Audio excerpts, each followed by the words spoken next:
तो आजकल तुम्हारे मेरठ का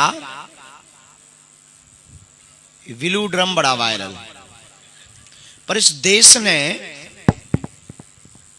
बहुत लोगों की आंखों को खोला है।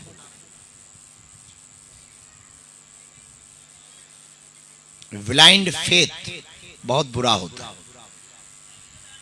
और रिश्ते कितने कमजोर हो रहे इस घटना ने बताया कि 7 भावर जिसके साथ पड़ी वो पति कुछ नहीं था, 7 महीने पहले जो मिला वो सब कुछ हो गया। कितना तेज ब्रेन वॉश किया गया होगा और समाज कितनी विचित्र स्थितियों पर जा रहा। बुरा ना मानना, भूल समाज की भी है और भूल उस मां की भी है, उस पिता की भी है जिसकी वो बेटी। हम अपने बच्चों को रामचरितमानस अगर पढ़ाएंगे तो तुम्हारा बेटा राम की तरह या भरत की तरह बनेगा। राम कौन? राम के और रावण के जीवन का अगर तुलनात्मक जीवन देखा जाए तो एकमात्र राम के जीवन का तुलनात्मक जीवन यह था कि रावण अपने सगे भाई का नहीं हुआ, उसको लात मार करके उसकी संपत्ति को हड़प लिया, और राम वो थे भाई के लिए राजगद्दी को छोड़कर वनवास को स्वीकार कर लिया। और जब युद्ध हुआ और रावण मरा तो भूमि पर गिरा तो राम जी और लक्ष्मण जी दोनों गए। तब रावण बोला भी, श्री राम मैं आपसे कद में बहुत बड़ा हूं, पद में बहुत बड़ा हूं, बल में भी बहुत बड़ा हूं, धन में भी इतना बड़ा हूं कि सोने की लंका है, परिवार में इतना बड़ा हूं कि 1 लाख पुत्र 1.25 लाख नाती है, वैभव में इतना बड़ा हूं कि तीनों लोग थर्राते हैं मेरे नाम से। पर पता है राम मैं क्यों हारा और तुम क्यों जीते? राम जी ने कहा बताओ। रावण कहता है मेरा भाई मेरे साथ नहीं था, तुम्हारा भाई तुम्हारे साथ था। बस ये एकमात्र कारण है जीतने का।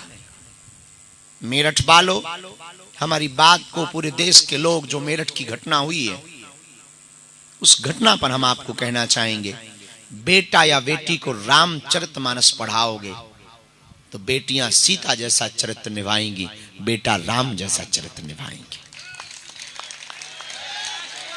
अब बेटा और बेटियों को अगर तुम सीरियल, फिल्म, पिक्चर, मॉडर्न जमाना, पार्टीज के नाम पर और आप फुहरता के नाम पर, नग्नता के नाम पर, अश्लीलता के नाम पर खुली छूट दोगे तो तुम्हारी बेटियां और तुम्हारे बेटे वही बनेंगे जो अभी नीले ड्रम की घटना हुई है।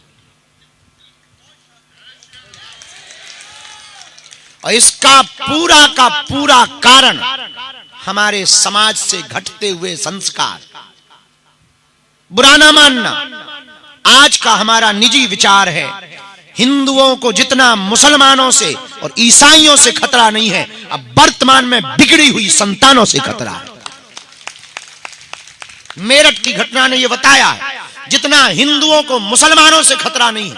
मुसलमान जो भी करते हैं वो खुलकर करते हैं, डराने के लिए, जनसंख्या घटाने के लिए।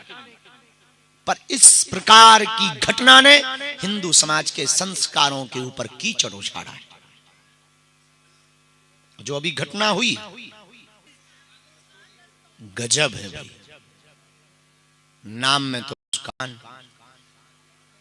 पर काम शैतान का, हैवान का, और एक पूरे परिवार की मुस्कुराहट को गायब कर दिया। इसका मूल जड़ है हम अपनी संस्कृति से भटक रहे, हम अपनी सनातनी परंपरा से भटक रहे, हम अपने संयोजित परिवारों से भटक रहे। पहले परिवार एक रहता था तो मर्यादा रहती थी, डर रहता था, बहुएं घर के बाहर नहीं निकल पाती थी, घूंघट नहीं उठा पाती थी। और जब से एकल परिवार हुआ तब से अकेली हो गई, अकेले पुरुष हो गए, अकेली महिलाएं हो गई। तो पुरुष पार्टीज में दूसरी औरतों को गले लगा रहा और महिलाएं चैट पर दूसरे लड़कों से फंस रही। सुनने में बहुत बुरा लगेगा, पर ये एकल परिवार का दुष्परिणाम है कि हम अकेले के नाम पर, स्वतंत्रता के नाम पर अपने परिवार की मर्यादा को तार तार कर रहे हैं। उसका दुष्परिणाम आज पूरा देश भोग रहा है। और मेरठ की घटना से निश्चित है मेरठ के ऊपर भी दुष्प्रभाव पड़ा, पूरे देश के हिंदुओं पर दुष्प्रभाव पड़ा। आज हर जगह जहां भी बात करो मेरठ की बात होती है, बदकिस्मती से बात हो रही है। पर इसके पीछे सबसे बड़ा लॉजिक यही है कि हम अपने बच्चों को, आप अपने बच्चे को डीएम, बेटी को डीएम बना पाओ या ना बना पाओ, इंजीनियर बना पाओ या ना बना पाओ, आईएएस आईपीएस बना पाओ या ना बना पाओ, हमारी एक प्रार्थना है, अच्छा इंसान जरूर बनाना।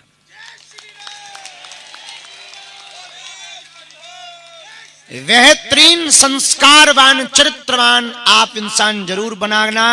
अगर ये नहीं बनाओगे तो अब वो जो बच्चा मरा है मर्चेंट नेवी में था, क्या कर लिया उसने, क्या कर लिया, और क्या कर लिया उसकी पढ़ाई ने। किसी ने बहुत ऊंची बात कही कि मैं दुश्मनों से तो लड़ सकता हूं, पर अपने ही दुश्मनी कर लें तो भला क्या दबा लूं। इसके पीछे सिर्फ एक ही कारण है, घटते हुए संस्कार, बढ़ती हुई पाश्चात्य संस्कृति की विरासतें और पश्चिम देशों का दुष्प्रभाव, बॉलीवुड का दुष्प्रभाव, सीरियलों का दुष्प्रभाव, नग्नता और फूहड़ता परोसी जा रही सोशल मीडिया पर, उसका दुष्प्रभाव, जिसके परिणाम स्वरूप हमारा समाज और हमारे समाज के बच्चे समय के पहले बहुत आगे जा रहे हैं, विचारों में भी, सोचों में भी और कर्तव्यों में भी। समय के बहुत आगे निकलना भी घातक होता है। बुद्धि से आगे निकलना ठीक होता है, पर समय से आगे कामों में निकलना बहुत घातक भी होता है। अच्छा भी होता है तो घातक भी होता है। शक्ति का सदुपयोग दुरुपयोग आप दोनों कर सकते हैं। तो ये जो घटना हुई है इस पर हम फिर से आपको प्रार्थना करें। रात्रि काल में आप बैठे हैं बहुत देर से, एक बहुत करबद्ध निवेदन है, 24 घंटे में से मात्र 1 घंटा अपने परिवार के बच्चों के लिए निकालिए और रामचरितमानस के साथ निकालिए। आप 18 घंटे वर्क करिए, 6 घंटे सोइए, 5 घंटे सोइए, हो गए 23 घंटे, पर 1 घंटा अपने बच्चों को दीजिए और रामायण के साथ दीजिए। आधार रामचरितमानस का बनाइए। रामचरितमानस पढ़ेंगे तब बच्चे बढ़ेंगे, तब वो सीखेंगे कि भाई भाई के लिए संपत्ति को त्यागना पड़े तो त्याग देना चाहिए। और पत्नी का धर्म क्या है वो भी रामचरितमानस सिखाती, और पति का धर्म क्या है वो भी रामचरितमानस सिखाता, भाई का धर्म क्या है वो भी रामचरितमानस सिखाती, पिता का धर्म क्या है वो भी रामचरितमानस सिखाती, राजा का कर्तव्य क्या है वो भी रामचरितमानस सिखाती, प्रजा कैसी होनी चाहिए वो भी रामचरितमानस सिखाती। मल्टी टैलेंटेड है, कोई भी ऐसी शिक्षा नहीं जो आप रामायण से नहीं ले सकते। और शत्रु का भी धर्म क्या है वो भी रामचरितमानस सिखाती है। तो हमारी एक करबद्ध प्रार्थना पूरे मेरठ के लोगों से, हो सके तो हमारी बात को आप जन जन तक पहुंचा देना। ये बात हम कल कथा में रखेंगे, पर आज रात्रि काल में हम अभी जब विश्राम कर रहे थे तो थोड़ा सा इस बात पे हमने विचार किया। हमने चूंकि कथा में तो बोला पर बहुत व्यापक नहीं बोला, तो हम विचार कर रहे थे। तो हमारी प्रार्थना है कि आप अपने बच्चों को सब कुछ बनाओ, विदेश भेजो, पढ़ने भेजो, सब कुछ भेजो, पर उनकी स्कूली बैग में गीता, रामायण या फिर हनुमान चालीसा का एक गुटका जरूर भेज दो। जब समय मिले, अब ऑनलाइन तो बहुत पढ़ाई होने लगी है और डाटा का सदुपयोग भी करना चाहिए। 1 GB 2 GB आपका रील देखने में चला जाता है, थोड़ा सदुपयोग कर लीजिए। रील स्क्रॉल करते करते वैसे भी अंगूठा आजकल कमजोर होने लगा, अंगूठों ने हड़ताल करना शुरू कर दी, कई लोगों के अंगूठे ही शून्य होने लगे। तो हमको अभी पता लगा कि कोई ऐसी टेक्नोलॉजी आ रही है कि अब आप अंगूठे की जरूरत नहीं है, फूंक लगाओ स्क्रॉल होगा। हमका ये भी गजब की है, हमने कहा कुछ दिन में ऑक्सीजन की कमी पड़ेगी। तब तक किसी ने हमें जवाब दिया, हमारे एक मित्र बगल में बैठे थे, बोले उसकी भी दिक्कत नहीं। हमका क्या करेंगे? बोले लोग क्या करेंगे, एक मशीन बनाएंगे जो फूंक लगाएगी। ये भी गजब है। आजकल आदमी इतना मशीनरी हो गया है कि बॉडी का, शरीर का कोई काम ही नहीं बचा है, दिमाग का तो काम ही नहीं है। पहले पूरे गांव भर के नंबर याद होते थे, अब आजकल खुद का नहीं होता है, वो भी जाकर के व्हाट्सएप में आप वाला देखते हैं और चेक करते हैं कि अपना नंबर कौन सा है। तो बड़ी आफत है। पहले के पूरे गांव भर के नंबर याद, नाम याद, कल क्या करना है, परसों क्या करना है। अब आजकल तो सब मोबाइल को याद है, वो भी रिमाइंडर देता है। और क्या गजब के लोग हैं, 4 बजे 10 बजे का अलार्म डाल देते हैं, सुबह 6 बजे उठेंगे, 8 बजे उठेंगे, और जब वो बजता है तब ऐसे लगता है जैसे आतंकवादी पीछे लग गए। हाँ, अब उसको बंद करके सोने का अलग मजा है। अलार्म बज रहा हो फिर बंद करो फिर सो, ऐसे लगता है जैसे बम डिफ्यूज कर दिया। हाँ, ऐसे लगता है जैसे बम डिफ्यूज कर दिया। हाँ, बहुत मजे के साथ सोते। और ज्यादा नींद तब आती, अलार्म बंद करने के बाद जितनी गहरी नींद आती है वो पहले नहीं आती। इसलिए हमारी प्रार्थना है आप लोगों से, बहुत करबद्ध प्रार्थना है, मोबाइल का सदुपयोग करिए, डाटा का सदुपयोग करिए। 1 घंटा, बच्चे बाहर रहते, विदेश में रहते, निकालिए, उनसे कहिए पढ़िए खूब और पौड़िए खूब, दौड़िए खूब, पर 30 मिनट आप मोबाइल पर निकालो। और 30 मिनट में हमारे संस्कार क्या हैं, हमारी संस्कृति क्या है, हमारे आदर्श क्या हैं, हमारा भारत क्या है, हमारे खानदान के संस्कार क्या हैं, उनको जरूर बार बार रिपीट टू रिपीट बताओ। रसरी आवत जायते सिल पर परत निशान, बार बार रस्सी खींचने से कुआं की पाड़ पर पड़े हुए पत्थर में निशान बन जाते हैं, तो तुम्हारे बच्चा या बच्ची के दिल में भी संस्कारों के निशान पड़ जाएंगे। बालाजी महाराज के कृपा पात्र बागेश्वर धाम पीठाधीश्वर परम पूज्य धीरेन्द्र कृष्ण शास्त्री जी महाराज का पावन संकल्प। मध्य प्रदेश में छतरपुर के ग्राम गढ़ा में बनेगा विश्व स्तरीय कैंसर अस्पताल एवं रिसर्च सेंटर, जिसकी आधारशिला देश के यशस्वी प्रधानमंत्री नरेंद्र मोदी जी के कर कमलों से रखी जा चुकी है। 200 करोड़ रुपए की लागत वाले 100 बेड के इस अस्पताल में गरीबों का होगा मुफ्त इलाज।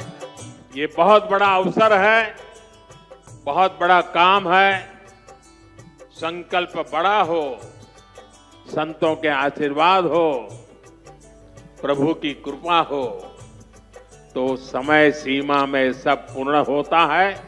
हमारे प्रियजनों, बागेश्वर धाम पूरे भारत के लोगों, अभी तक अस्पतालों में मंदिर थे, अब मंदिर में अस्पताल होगा। कैंसर हॉस्पिटल निर्माण हेतु सहयोग देकर पुण्य के भागी बने। अकाउंट नेम श्री बागेश्वर जन सेवा समिति, bank name HDFC bank, account number 999108108108, IFSC code HDFC 0000088।